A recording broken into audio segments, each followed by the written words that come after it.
오늘 성경 말씀은 다니엘 1장 8절입니다. 바벨론 왕 느부갓네살은 유다 왕 요아김 3년에 예루살렘을 침략해 왕과 귀족들을 포로로 잡아갔는데 그 포로들 중에 한 사람이 다니엘이었습니다. 다니엘은 느부갓네살, 벨사살, 다리오 왕 때에 이방 나라를 다스린 총리인 동시에 이스라엘의 미래를 예언한 선지자였습니다.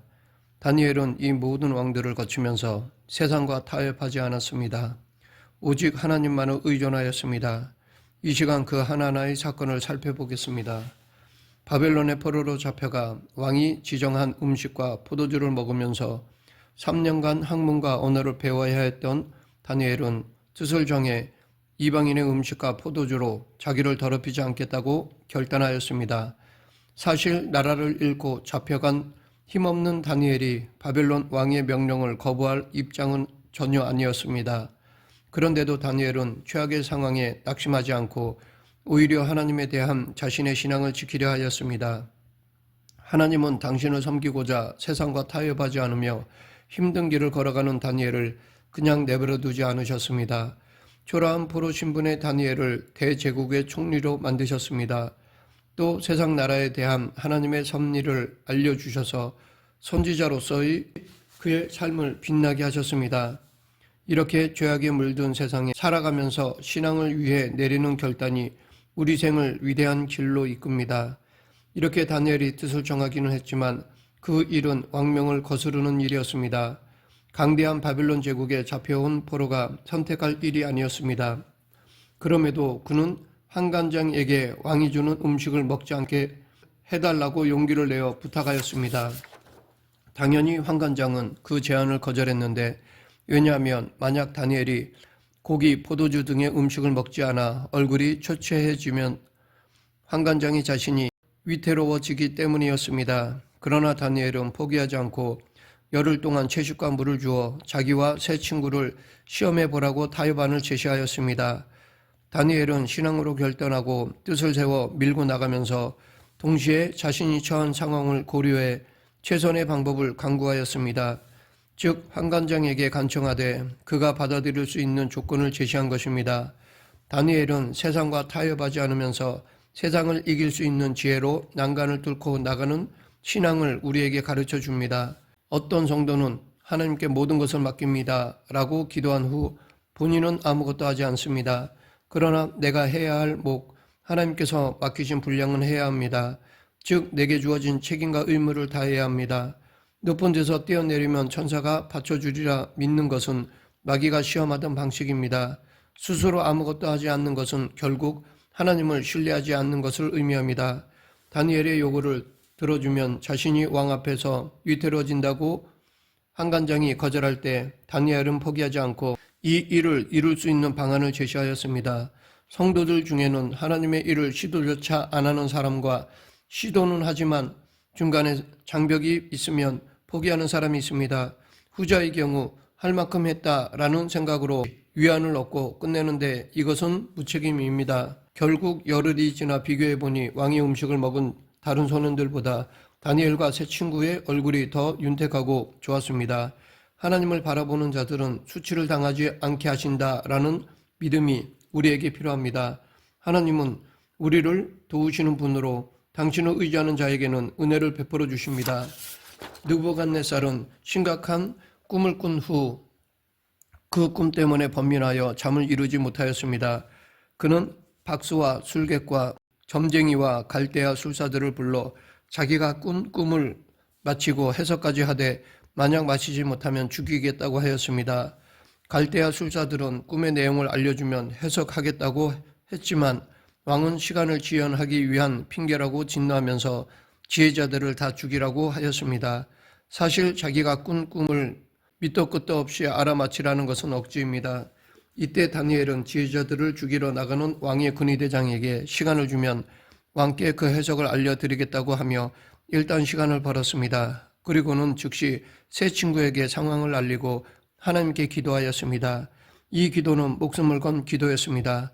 하나님은 그 밤에 환상을 통해 다니엘에게 왕이 꾼 꿈과 그 의미를 알려주셨습니다. 다니엘은 느부갓네살 왕에게 이 은밀한 꿈을 나타내신 이는 하늘에 계신 하나님이심을 먼저 밝히고 꿈에서 본 금 진상의 모양을 설명하고 해석해 주었습니다. 그 꿈은 바벨론의 흥망성쇠와 다른 나라의 등장, 즉 메데바사, 헬라, 로마, 메시아의 나라에 관한 예언이었습니다. 다니엘의 해석을 들은 왕은 큰 충격과 경이로움에 사로잡혀 다니엘에게 엎드려 절하기까지 하고 예물과 향품을 주며 하나님의 위대하심을 찬양하고 다니엘을 바벨론 모든 지방을 다스리는 자로 임명하였습니다. 하나님이 원하신다면 상황은 언제든지 달라질 수 있습니다. 얼마든지 상황 역전이 가능합니다. 이것이 하나님의 역사입니다. 주전 539년 바벨론의 마지막 왕 벨사살은 귀족 1000명을 위하여 큰 잔치를 베풀고 예루살렘 신전에서 탈취해온 그릇으로 술을 마셨습니다. 그런데 그때 사람의 손가락들이 나타나서 왕궁 촛대 맞은편 석계벽에 글을 썼습니다. 벨사살 왕은 이 장면을 보면서 얼굴이 사색이 되어 부들부들 떨었습니다. 그는 지혜자들을 불렀지만 아무도 이 글을 해석하지 못했고 결국 왕비의 제안으로 다니엘을 불러들였습니다. 다니엘의 해석을 들은 벨사살 왕은 다니엘에게 자주색 옷을 입히고 금사슬을 목에 걸어주고 조서를 내려 그를 나라의 셋째 통치자로 임명하였습니다.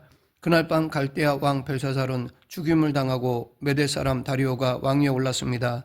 결국 다니엘이 해석한 대로 나라의 운명이 바뀌었습니다. 다니엘이 포로로 잡혀와 왕의 음식을 거절할 때가 주전 605년이고 바벨론이 멸망할 때가 주전 539년이니 이때는 다니엘이 대략 80세쯤 되었을 때였습니다. 그런데도 연로한 다니엘은 아무도 해석하지 못하는 글자를 하나님의 계시를 통해 해석해냈습니다. 이것은 그가 나이가 들어도 계속 하나님의 계시의 통로로 사용되고 있었다는 증거입니다. 그러면 어떻게 하면 죽을 때까지 하나님의 일에 사용될 수 있을까요? 방법은 하나입니다. 하나님 앞에서 경건한 생활을 유지하면서 끝까지 하나님 편에 붙어 있으면 됩니다. 중단하지 말고 계속 말씀과 기도로 하나님의 일을 하면 됩니다. 메대왕 다리오는 고관 120명을 세워 전국을 통치하게 하고 그들을 위해 총리 3명을 세웠는데 그중 한 사람이 다니엘이었습니다. 다니엘은 벨사살이 죽기 전에 나라를 다스리는 자리에 임명되었는데 그 나라를 정복한 다리오가 또다시 다니엘을 총리로 삼았습니다. 보통 승리한 나라에서 패전국의 고위층 지도자를 기용하는 일은 거의 없습니다. 그런데 다리오는 다니엘을 기용했을 뿐 아니라 그로 하여금 전국을 다스리게 하고 총리 3명 중에서도 가장 큰 권세를 부여했습니다. 하지만 다른 신하들의 생각은 달랐습니다. 그들은 다니엘을 모함하려고 허물을 찾다가 발견하지 못하자 결국 신앙생활을 꼬투리로 잡아 그를 올감했습니다. 총리들과 고관들은 먼저 다리오 왕에게 가서 사전 작업을 벌였습니다. 앞으로 30일 동안 누구든지 왕 외에 어떤 신에게나 사람에게 기도하면 사자굴에 던져 넣는다는 법을 제안했습니다. 그들의 교활한 관계를 모르는 왕은 이를 좋게 받아들여 금령을 세우고 조서를 만들어 도장을 찍었습니다.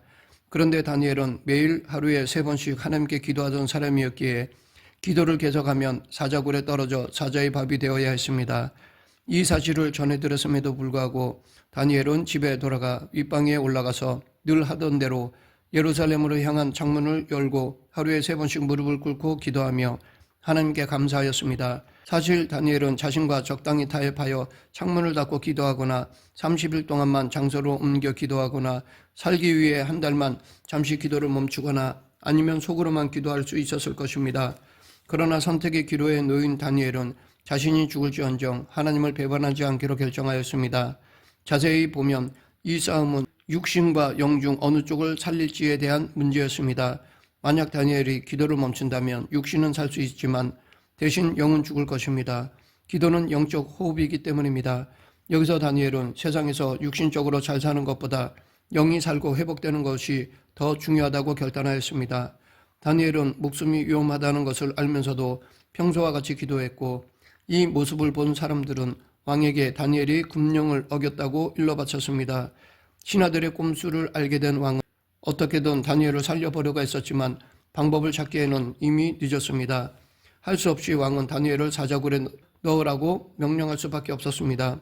왕은 다니엘이 섬기는 하나님이 그를 구원하시리라고 위로했고 다니엘이 사자굴에 던져진 후 금식하며 밤새 잠자기를 마다했습니다. 다음날 왕은 새벽에 그의 사저굴로 가서 살아계시는 하나님의 종 다니엘아, 내가 항상 섬기는 내 하나님이 사자들에게서 능히 너를 구원하셨느냐라고 슬프게 물었습니다. 그러자 왕이여 원하건대 왕은 만수무강하옵소서라는 다니엘의 음성이 들렸고, 이어 하나님이 천사를 보내 사자들의 입을 봉하셔서 무사하다는 답을 들었습니다. 이에 왕은 다니엘을 참수한 자들을 끌어와 분노함으로 그들의 가족까지 모두 사자굴에 던졌습니다. 던져지기가 무섭게 사자들은 그들을 움켜서 뼈까지 부서뜨렸습니다.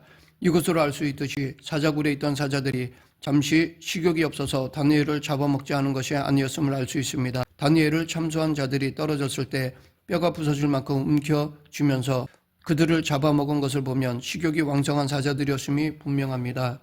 다니엘은 굶주린 사자들이 있는 굴에 던져졌지만 하나님은 사자들의 입을 막아 다니엘을 해치지 못하게 하셨습니다. 대적들은 다니엘을 사자굴에 넣고 돌로 입구를 닫았지만 하나님은 사자의 입을 닫으셨습니다. 하나님은 당신의 백성에게 고난이 닥칠 때 그 고난을 아예 없애기보다는 그 위험에 함께 하셔서 성도를 보호하십니다. 이것이 하나님의 방법입니다. 말씀을 맺겠습니다. 세상과 타협하는 것은 하나님과 동행하지 않겠다는 것이고, 사자굴에 던져짐을 당하는 것은 하나님과 동행하겠다는 뜻입니다. 결국 하나님과의 동행이 승리합니다. 당장은 죽음이 위협하는 것 같아도 다니엘처럼 하나님을 신뢰하고 믿음의 행진을 계속할 때 그 위협은 사라지고 오히려 하나님의 은혜와 승리가 임합니다. 세상과의 타협이 아닌 전적으로 하나님만 의존하는 저와 여러분이 되길 간절히 축원합니다. 기도하겠습니다.